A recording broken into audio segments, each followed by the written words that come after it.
lagi dengan saya, Agito Aurel Iska Putri. Kali ini kita akan mempelajari tentang Kingdom Plantae. Apakah kalian pernah dengar tentang Kingdom Plantae? Kali ini kita akan membahas apa itu Plantae, ciri-ciri Plantae, dan bagaimana klasifikasi Plantae. Ayo langsung aja kita bahas.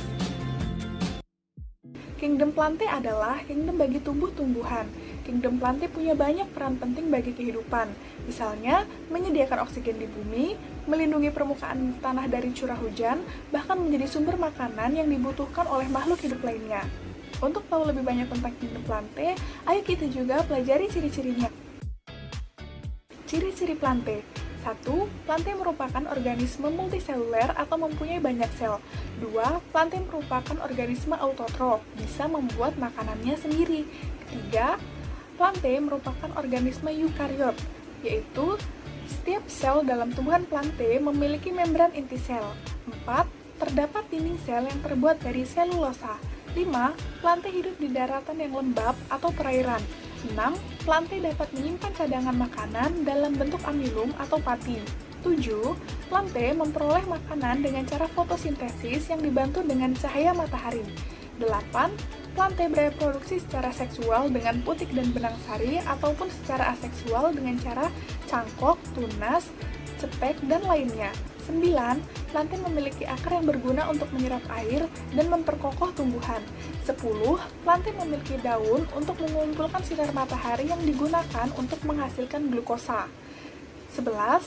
Plantae memiliki pergiliran keturunan dalam siklus hidupnya yang disebut sebagai metagenesis.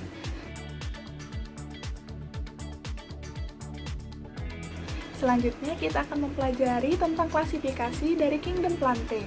Ada banyak sekali klasifikasi berbeda bagi Kingdom Plantae ini. Kingdom Plantae punya 3 klasifikasi utama, yaitu Bryophyta atau tumbuhan lumut, Pteridophyta atau tumbuhan paku, dan Spermatophyta atau tumbuhan berbiji. 3 klasifikasi ini nantinya akan dibagi dalam kelompok-kelompok kecil.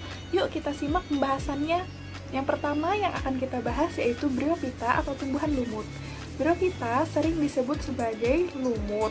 Tumbuhan ini biasanya ada pada tempat lembab dan hidup secara autotrof. Meski begitu, sebetulnya kelompok tumbuhan ini tidak memiliki akar, batang, maupun daun sejati. Bahkan mereka tidak memiliki jaringan xilem dan floem loh. Bryophyta terbagi menjadi 3, yaitu lumut hati, lumut tanduk, dan lumut daun. Pertama, lumut hati terbentuk selayaknya hati manusia, bereproduksi secara aseksual melalui fragmentasi pada pembentukan kuncup dan sporanya serta secara aseksual melalui fertilisasi antara sperma dan ovum. Contoh dari lumut hati yaitu Marchantia polymorpha. Yang kedua, lumut tanduk. Lumut ini memiliki kapsul memanjang yang tumbuh menyerupai tanduk dari gametofitnya. Lumut ini biasa disebut dengan Anthoceropsida. Contoh dari lumut tanduk ialah Anthoceros levis. Yang ketiga, lumut daun. Lumut yang hidup berkelompok dan membentuk hamparan tebal disebut sebagai lumut sejati, karena bentuk tubuhnya menyerupai tumbuhan dengan akar, batang, dan daun. Contoh dari lumut daun adalah kita akan membahas Pteridophyta atau tumbuhan paku. Berbeda dari tumbuhan lumut yang tidak memiliki organ sejati maupun jaringan pengangkut, kelompok tumbuhan paku sudah memiliki organ sejati yang disertai dengan xilem dan floem juga. Tumbuhan paku dibagi menjadi 4, yaitu paku purba, paku kawat, paku ekor kuda, dan paku sejati. Kita bahas yang pertama, paku purba. Sesuai namanya, jenis paku purba sudah hampir punah. Hanya ada 10 hingga 13 spesies yang tersisa. Paku purba hanya menghasilkan 1 jenis spora, contohnya Rhynia. Yang kedua, paku kawat. Saat ini terdapat sekitar 1000 spesies paku kawat. Paku kawat biasanya menghasilkan 2 jenis spora dengan gametofit tidak berklorofil uniseksual maupun biseksual. Contoh paku kawat adalah Selaginella. Yang ketiga, paku ekor kuda. Saat ini hanya ada sekitar 15 spesies paku ekor kuda. Paku yang bentuknya batang seperti ekor kuda. Paku ekor kuda hanya menghasilkan 1 jenis spora. Gametofit paku ekor kuda memiliki klorofil dan bersifat biseksual. Contoh paku ekor kuda ialah Equisetum. Yang keempat, paku sejati. Terdapat hingga 12.000 spesies paku sejati di dunia. Sesuai namanya, paku sejati memiliki akar, batang, serta daun sejati. Contoh paku sejati ialah Adiantum. Kelompok tumbuhan satu ini disebut sebagai tumbuhan berbiji karena bakal individu barunya bermula dari biji. Sama seperti Pteridophyta, kelompok tumbuhan ini juga memiliki akar, batang, serta daun sejati. Biji yang merupakan cikal bakal tumbuhan ini berasal dari strobilus atau bunga. Tumbuhan berbiji dapat dikelompokkan menjadi dua jenis, yaitu tumbuhan berbiji terbuka dan tumbuhan berbiji tertutup. Yang pertama, kita bahas tumbuhan berbiji terbuka. Yang dimaksud dengan berbiji terbuka adalah tumbuhan dengan biji yang tidak ditutupi oleh bakal buah. Ciri-cirinya, memiliki bentuk perakaran tunggang, tidak memiliki bunga sejati, memiliki daun yang sempit, tebal, dan kaku, memiliki alat perkembangbiakan berbentuk kerucut yang disebut strobilus atau runjung, memiliki serbuk sari dalam strobilus jantan dan sel telur dalam strobilus betina.